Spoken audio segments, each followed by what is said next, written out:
Henry Bouchot, Whittier City Council member and candidate for Senate District 32. And I'm here at Whittier City Hall with Richard Brasida from the Truth and Democracy Coalition. We're here at the Democracy Can't Wait Town Hall. And I want to introduce you to Richard.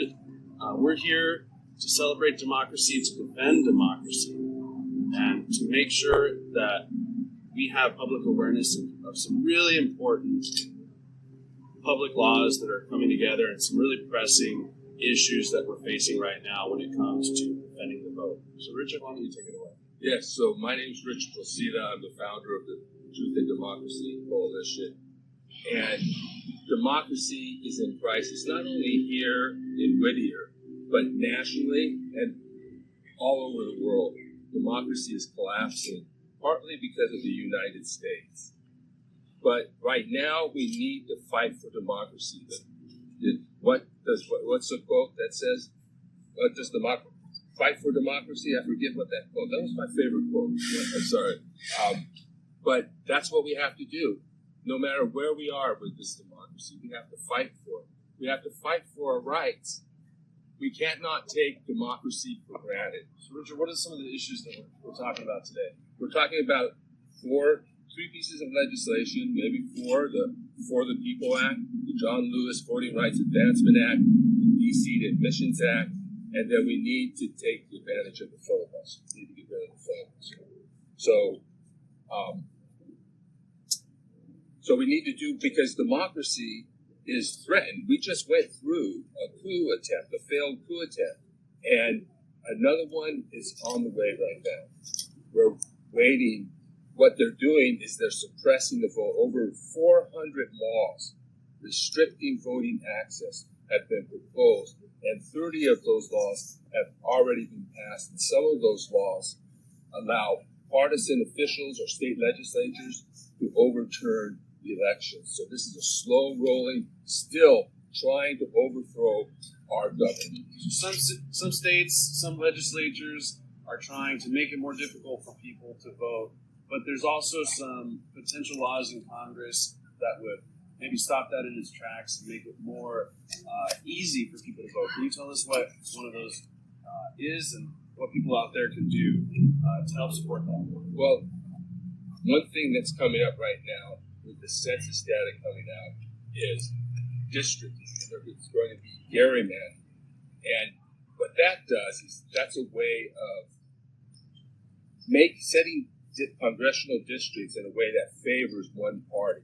Right? So what it does is creates more extremist politicians. They don't have to respond to the people in the community who are opposed to them or have different points of view. They just need to appeal to their base. So that's coming up, and that's why it's an emergency to pass the For the People Act now and to remove the filibuster as an obstacle if necessary, so that we can stop gerrymandering, make it illegal before they set those districts, which are set to last for 10 years.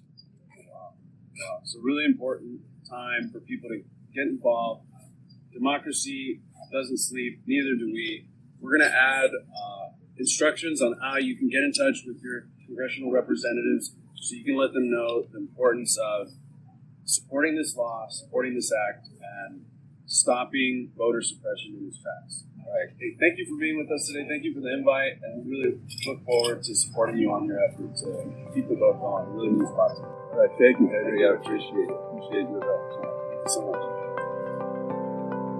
Welcome to Bible Study for Progressives, a show where moderates, liberals, and leftists of all faiths and ideologies come together to discuss scripture, spirituality, and politics. We have the councilman here, and I want to get to him as soon as possible because there's a limited amount of time. But I need to get us started. I need to set some ground rules. My name is Rich Procida. I'm the founder of the Truth and Democracy Coalition, and I'm hosting this event. So first of all, this is not a campaign event. The event is sponsored by a coalition of groups, including Represent Us, the Truth and Democracy Coalition, the Declaration for American Democracy, Public Citizen, the Transformative Justice Coalition, and Faithful Democracy. Councilmember Henry Bouchot is our guest here to help lead us in this discussion. Second, we will follow the rule of law because we are a nation of laws. The American way of life is protected by our Constitution and the separation of powers. So we will honor the rulings of the courts as res judicata, meaning the issue has already been decided. So we will not be discussing issues already decided by the courts and certified by the states and Congress. Furthermore, we will not be considering any conspiracy theories, and we will resist false propaganda. Third, we will limit the discussion to voter suppression, the current state of American democracy, both locally and nationally, and the global collapse of democracy. We will consider the effects of the over 400 proposed laws in 49 states, with 30 laws already enacted in 18 states, restricting access to voting. We will talk about our sacred and fundamental right to vote that every law-abiding citizen has, of which we cannot be easily deprived. We will demand that Congress pass the For the People Act to set national standards to ensure that elections are clean and fair, to ensure that every citizen can vote and that every vote is counted. We demand that Congress stay in session and not go on recess until it passes the For the People Act to stop gerrymandering and voter suppression. And gerrymandering is the process of drawing state and congressional districts in a way that benefits one party. Voter suppression is making it more difficult to vote, and these practices lead to more extremist politicians who need only appeal to their base to win, and it leads to more corruption. We need districts that represent the interest of our communities, not the interest of political parties and politicians. So the For the People Act bans gerrymandering. This is why we must pass it now before we begin drawing congressional districts based on the soon-to-be-released census data. And these newly drawn districts will be in effect for 10 years. So we're passing a petition to sign. We have buttons, literature, water, not so cold water, and sunscreen if you need it, and sanitizer. And we have the council member, Henry Bouchot, who will lead our discussions, and afterwards we will invite the people to address the community. I want to introduce to you our honorable city council member, Henry Bouchot, who has graciously accepted our invitation. Good morning, everyone. You ever heard the saying, if you're not at the table, you know how to finish this? You know how it goes? You're on the menu. And that's one of the reasons why I ran for elected office in 2018. I wanted to be at the table. And I was very fortunate because for many, many years, the City of Whittier elected its representatives through an at-large voting system. So what that meant was that if you wanted to get elected in Whittier, you had to run and be elected by every voter throughout the city. Which in some ways sounds like common sense, except when you think of the fact that it had a very disparate racial impact. By that I mean, there had never been a Latino elected official, despite the fact that the town had become majority Latino for many, many years. And so thanks to an act that the state of California passed, we for the first time had district elections. And I knocked on 5,000 doors on my own to make sure that people had a voice on the city council. Now, I come from a military background. I served in the United States Marine Corps, and I served in Afghanistan with the Marine Infantry Unit. I was an attorney. And if you remember back then, one of the major efforts that our military had, both in Iraq and Afghanistan, was beyond keeping the peace and building up civil infrastructure, was what? Do you remember? Once a year or so, elections.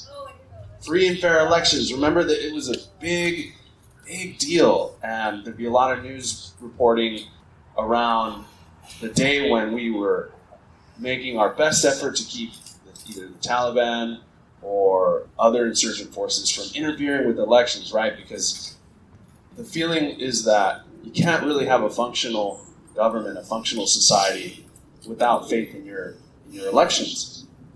And fast forward to last January, and what happened at the Capitol in Washington, D.C. Now, I've been to D.C. I did my training in Quantico, Virginia. I've walked to the Capitol. I've been at the Iwo Jima Memorial, with the beautiful statue of the Marines lifting the flag at Mount Suribachi. And I will tell you, that was probably the worst day that I've had, not only as an elected official, but as a civic participant and as an American. I felt it in my gut, as if somebody had punched me personally. And I think part of it is that you contrast just what a leader we were in terms of spreading democracy throughout the world. I mean, there was a period in the late 90s, early 2000s when they talked about the end of history. Do you remember that? When they talked about, there being a renaissance for democracy throughout the world, where America was leading the way and setting the example. And on January 6th, I think it brought home for me and a lot of people just how much a threat we have here at home. Just how much our democracy needs work, constant work, right, and defense. Now, back in 1913, the British did not have the vote for women. They had only men could vote, and throughout history, for the most part, only men and only men with property have been able to vote. There's a woman by the name of Emily Davison. Emily Davison was a teacher. She was from a middle-class family, and she was with the Women's Suffragette Party. Now, Emily was a pretty great example of what it means to put your own self and your own life on the line for our democracy. Emily went on hunger strikes. She had to be force-fed. She did sit-ins and stay-ins and protests and marching. And one day, the British had this really famous race, kind of like the Kentucky Derby. It's a big deal. The king has a horse that races in this race. And Emily got on the horse to race and sort of broke in to the race as the king's horse is breaking out of the gate to go and pin a suffragette flag on the king's horse. Yes. And she was knocked off her horse and died. Died right there in front of the king and in front of all the assembled people at the Derby. And yet, 5 years later, women in Britain had the right to vote.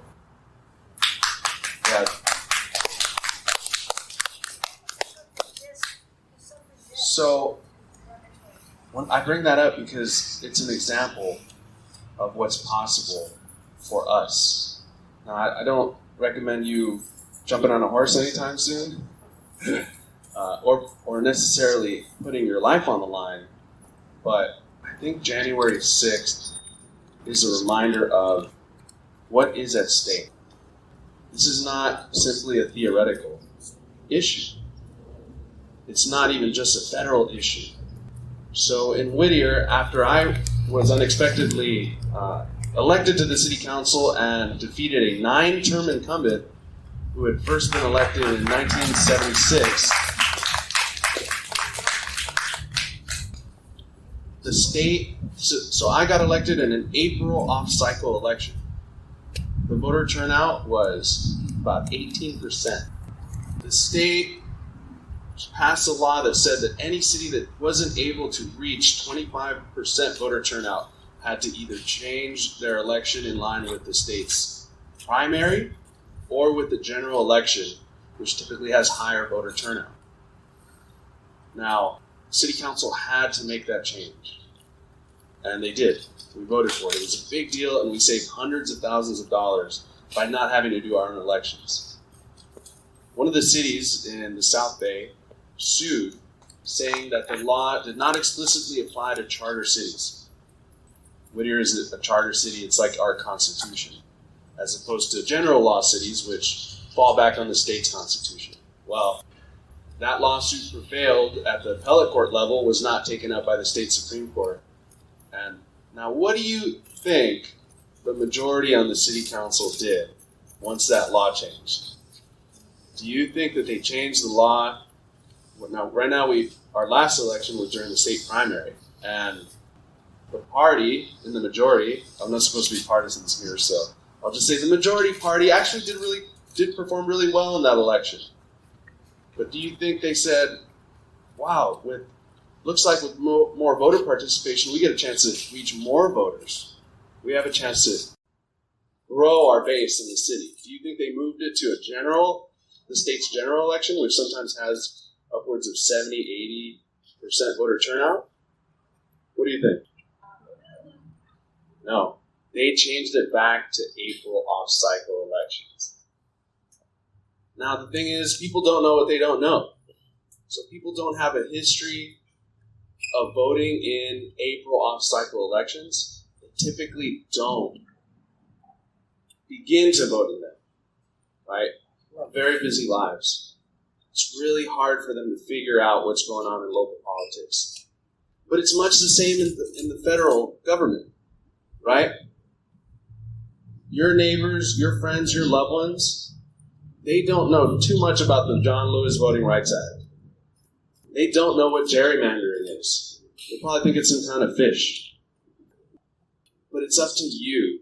It's up to us to not give up. It's up to us to keep this conversation going. It's up to us to keep the flame burning. And that's why I'm so thankful to you, Richard, for keeping on it, doing this with the media. It's always moving and looking for the next big thing, right? But it's going to come back. It's going to come back around. And voting is going to be at the top of the ticket again. It's just a matter of being patient and not giving up. It's a matter of voting for candidates who care about this issue and are not going to stop. So I got a call from the Whittier Daily News yesterday, and I'm running for state senate. You know, you're supposed to be nice to the state legislators, right? Because you don't want them to be on your bad side if you're running for state office. You want to keep it copacetic, right? Better off not being critical of what goes on in Sacramento, because ultimately you're going to be one of them. But I don't want to be one of them. I want to be one of us. Always and truly. So I told the newspaper that what we need is for our state legislators to step up. To step up. I know they're not too busy to take a call from a lobbyist. I know they're not too busy to take a call from big tobacco or big oil or any other special interest. So why are they too busy to add a single sentence to this law and to make it say, this law applies to chartered cities? Who is it benefiting to keep April off-cycle elections? Not me, and more importantly, not you and not your neighbors. Democracy dies in the darkness, like the Washington Post byline says. So I don't have all the answers. I wish I had a specific button that we could all press right now to fix all these issues. That's one of the hardest parts of democracy. We live in a federal system. A lot of what we do here today may not have much of an impact on what's going on in Florida or Texas. But that doesn't mean we give up. That doesn't mean we stop. We have to set the example here. So, Richard's got a lot better idea of what you can do. I hope he's going to come up here and tell us what we do have control over. Because that's a really important thing. See, I was a nobody when I came to Whittier. I didn't know hardly a single person. But that didn't stop me. And we're going to do it. We're going to fight this off. We're going to look back at this, and we're going to be proud of what we accomplished. See, in England, they have statues now to Emily Davison. Because instead of watching or listening to the Derby on the radio, she went out there and she made a difference. And you guys came out here, you're making a difference. We're going to make a difference together. And I really look forward to supporting you on this journey. Thank you.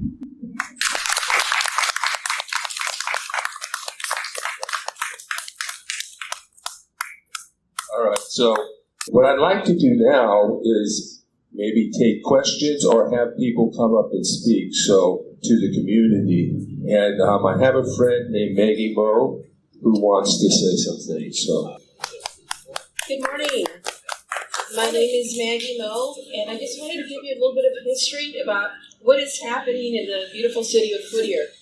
I moved to District 1 in 2016, and at that time, 3 or 4 people had to sue the city of Whittier so that we could vote in districts. They did not want us to vote in districts. They wanted to keep it the way it's always been. In District 1, only 5% of the community were voting in District 1. That's a very sad state of affairs. So in 2016, we were able to get Josue Alvarado elected, our first representative in District 1. We hadn't had representation in District 1 in over 120 years. When we were able to vote in the national elections, it went from 5%, and in the national elections, it went up to 33%. My goal is to get people to go out and vote because our forefathers fought hard so that we could vote. And when people when our representatives start manipulating our vote habits, that is not a good thing. It is very important that people go out to vote, and we should all, I think good representation in the city would want every single person to go out and vote, right? It's important to go out and vote.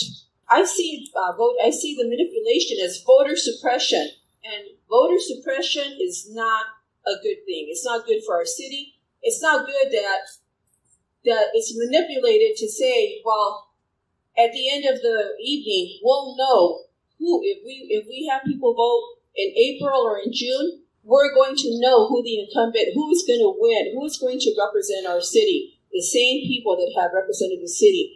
Well, I just want to say that it's very important that people go out to vote, that we have the opportunity to go out and vote. And I want to thank you for being here today. Thank you for coming, and this is so important. So let's get the word out. I have a friend who always says that there's a solution to every problem. So if they're going to set us back so that people don't go out and vote, let's get together and get out and vote. thank you. So I want to give everybody the opportunity to ask questions or anything. I'll give you a little rundown. Things are happening nationally. We have 50 votes for the People Act. All we need to do is deal with the filibuster. And our democracy is at risk right now. We have a slow-rolling coup going on. It's still happening. We just lived through an attempted and failing coup, and they're coming back. Democracy is not perfect, and we need to keep fighting for it. We need to keep perfecting it. We need to keep making it better, because it's an ongoing process, and we're going to be fighting, even in countries that are ruled by dictators. The struggle for democracy goes on.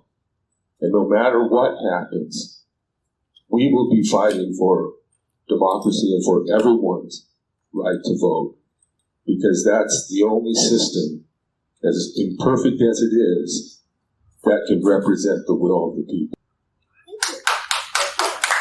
Thank you very much. Yes, and we need to work on Feinstein because she needs to know. We need to be calling her about the filibuster. And we also need to be calling the president and asking him to step up as well. We shouldn't have to be doing this, but let's do that. Yes. We should have to, we do have to recognize that we're going to have to fight for democracy all the time. And we're going to have to continue to fight for democracy. And because it's never going to be perfect and there's always going to be forces aligned against it. Does anybody else have any questions or want to say something? I'm not going to take up too much time, but I don't think it can be possible to put too fine of a point on this. The filibuster. If you've seen the movie The Shawshank Redemption, where Andy Dufresne gets tossed in the hole, and the warden comes and he says, all the money, all the corruption's going to stop. And the warden says, nothing stops. Nothing stops, or I'll cast you down. You know the scene? Okay, with the filibuster, everything stops. If we don't get rid of the filibuster, everything stops. I don't think it can be emphasized enough. Because if the filibuster remains in place, nothing can be done. We've watched it. It's been like the biggest effort, and I think everybody should be proud of the efforts they're making. But once it runs, and it's not even a real filibuster, it's a push button. They don't have to stand up here with, a pitcher of water and stand at the podium and yammer until they run out of gas. All they have to just do is go, and everything stops. Everything. And all the efforts that everyone's making amounts to a meadowlark beating you to death with a tulip because of the filibuster. I'm out, but that's all I wanted to say. That's how important the filibuster is. Yeah, the filibuster can be changed. It can be an exception for protecting democracy because our way of life is threatened. Our very democracy is threatened. The right to vote is threatened. These are fundamental rights, and there should be an exception. But we need to pass a lot of laws. We need to deliver for the people, and it's already Senate is already anti-majoritarian because every state gets 2 representatives regardless of their population. So we don't need another anti-majoritarian procedure on top of that. Any other questions or comments about the situation that we're in, the dire situation that we're in with democracy? And think about it. If democracy falls in the United States, where does democracy go in the rest of the world? We've failed the rest of the world by failing to support democracy, by supporting dictators. Now it's coming back. We're going to need to stand up and demand that our country respect our votes, respect the will of the people, and actually seek the will of the people and not create laws that make it harder for people to vote, make lower voter turnout. No, we should make it easier to vote. We should make sure every citizen is able to vote. Every citizen has rights because it's fundamental, God-given, sacred right to rule ourselves. All right, thank you for coming, everybody. Thank you. I'm so happy that all of you come. This has been Bible Study for Progressives. If you enjoyed the program, please subscribe to our podcast or put us in your favorites and write a 5-star review. Tell your friends about us and share us on social media. Follow us on Facebook and click the donate button at modernlectionaries.blogspot.com. Your support will help us reach more people, produce more and better shows, and cover the cost of production. Feel free to send me a note or comment on the show. I would love to hear from you. Until next time, this is Rich Procida. Thank you for listening.